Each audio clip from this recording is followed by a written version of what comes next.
What if I told you people lie to you every single day, and most of the time you don't even notice it? Not because you're naive, but because lies are designed to feel like truth. The scary part, the best liars don't look nervous. They don't avoid eye contact.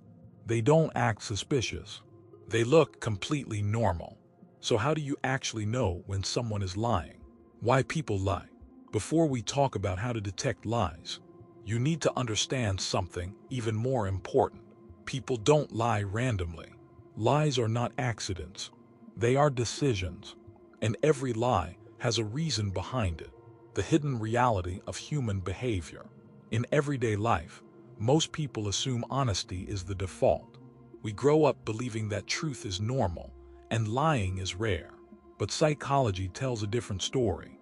Lying is actually a survival behavior. It's built into human nature, not because people are evil, but because people are protective of their image, their relationships, their status, and sometimes their mistakes. Why people really lie? At the core, there are only a few reasons people lie. They lie to avoid consequences. They lie to gain an advantage. They lie to protect their identity. Think about it. A child lies to avoid punishment. An employee lies to protect their job. A friend lies to avoid hurting someone's feelings. And sometimes, people lie just to look better than they are. Lies are not always malicious, but they are always strategic. The emotional engine behind lies. When someone lies, it's rarely just logical. It's emotional. Fear is often the trigger. Fear of rejection, fear of judgment, fear of losing control. And sometimes pride is the trigger.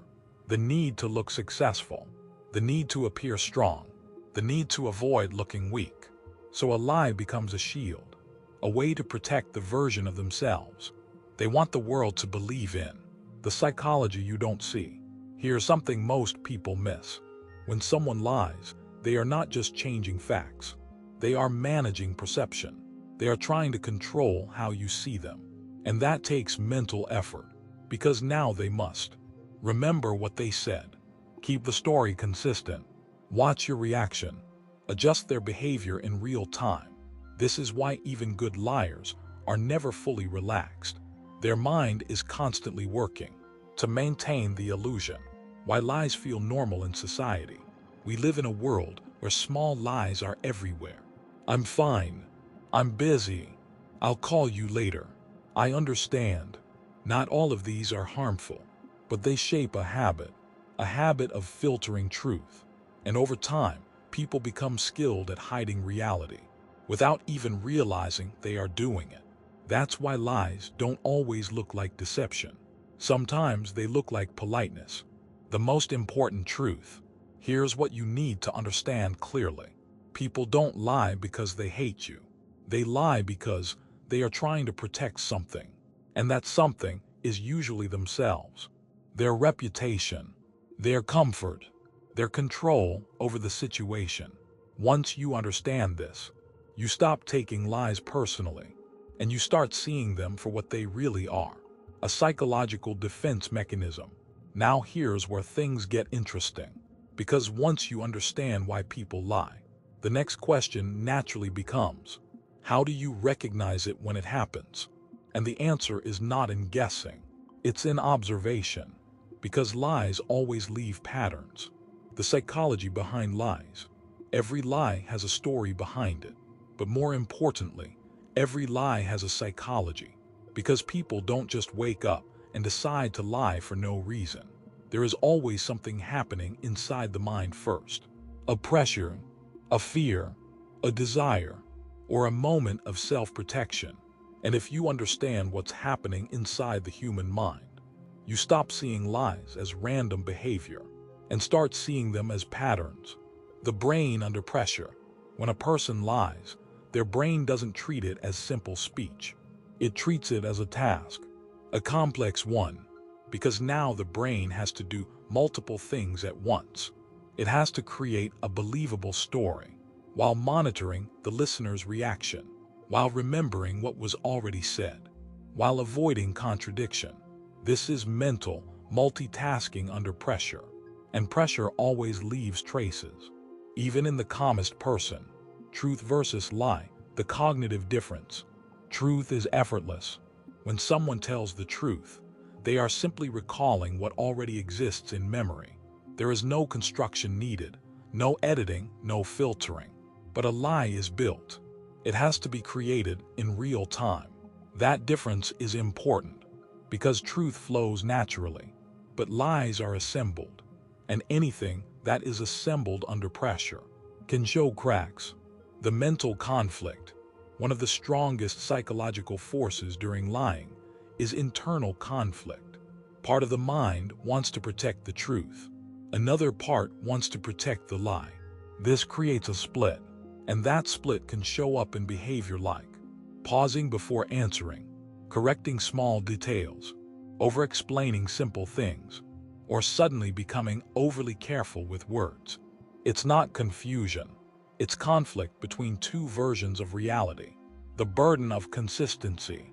A lie is not a single moment. It is something that must be maintained. Once a false story is created, the brain must remember it exactly to avoid contradiction in the future. That means every detail matters. Names, times, order of events, even emotional tone. And this is where many lies start to weaken, because memory naturally supports truth, not fiction. Emotional control and image management. Most lies are not just about facts. They are about image. People are constantly managing how they are perceived. So when they lie, they are often trying to control how intelligent they appear, how responsible they seem, how innocent they look, or how successful they are. This creates emotional pressure to perform a version of themselves that may not match reality. And performance is exhausting. Why some people lie smoothly. Not all lies are easy to detect. Some people lie very smoothly. This is usually because of repetition and experience. The more someone lies, the more familiar their brain becomes with the process. They reduce hesitation. They prepare responses in advance. They learn to control tone and body language. But even in skilled liars, the psychology underneath remains the same. The brain is still building, not recalling, and building always requires effort. The key psychological truth. At its core, lying is not about deception alone. It is about control. Control over perception. Control over consequences. Control over emotional outcomes. People lie when reality feels uncomfortable, and they want to reshape it in real time. But reality is not easily reshaped. It resists, and that resistance is what creates the small cracks people often notice, without even knowing why. So now you understand what happens inside the mind during a lie. But psychology is only half the story, because the mind always leaves signals in behavior, in speech, in timing, in expression, in reaction, signs someone is lying. Now here's where things become practical, because understanding psychology is one thing, but recognizing behavior in real time is something else entirely. When someone lies, their mind is under pressure, and that pressure eventually shows itself in behavior, not always in obvious ways, but in small, repeatable patterns. And once you learn to notice those patterns, you start seeing things most people completely miss. Before we go deeper, one thing needs to be clear. There is no single magic sign of lying, no eye movement, no exact gesture, no universal trick. Lying is detected through patterns, not isolated actions. One behavior alone means nothing, but a combination of behaviors. That's where truth starts to reveal itself. Inconsistent story details. One of the strongest indicators is inconsistency. When someone is telling the truth, their memory is stable. The facts don't change. But when someone is lying, they are constructing the story as they go. So over time, small differences start appearing. A time changes slightly. A sequence gets reversed. A detail appears or disappears. Individually, these changes seem minor, but together they show instability. And instability is a common fingerprint of fabrication. Over-explaining or under-explaining. Liars often fall into two extremes. Some give too much detail. They overload the story with unnecessary information, trying to make it sound more believable. Others give too little detail. Short answers, vague responses, avoiding depth entirely. But truth usually sits in balance. It feels natural, not forced. It doesn't try too hard in either direction. Delayed responses. Pay attention to timing. When a question is simple, a truthful answer comes quickly, but a lie often introduces a delay. That delay is the brain constructing the response. Even a small pause can indicate internal processing. What should I say? How should I phrase this? Will this sound believable? It may only last a second, but psychologically, it's significant. Over-defensiveness. Sometimes the strongest signal is emotional reaction. When someone is honest, they answer and move on. But when someone is lying, even a simple question can trigger defensiveness. Why would you ask that? You don't trust me.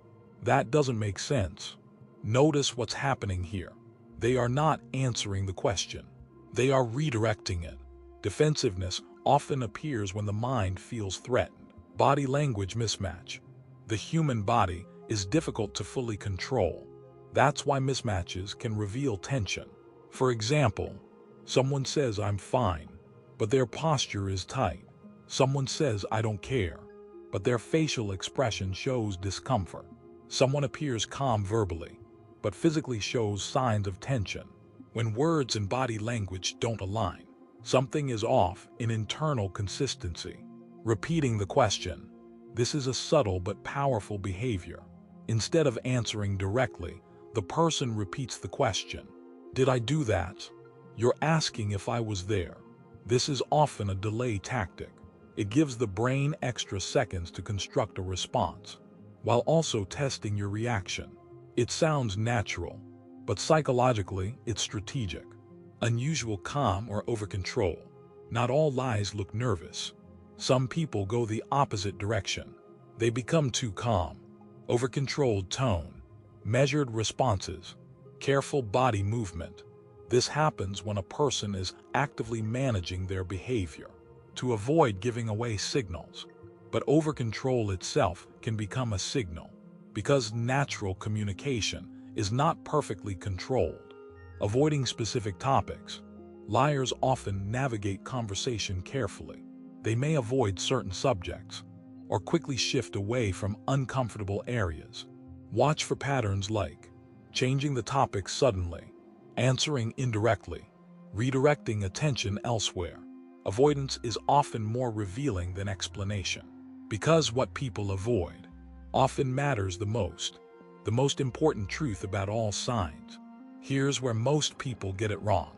They look for one behavior and assume certainty, but psychology doesn't work that way. A single sign means nothing. Stress, personality, anxiety, and context can all affect behavior. But when multiple signs appear together, consistently, in the same situation, that's when patterns become meaningful. Now you understand how lies appear in behavior.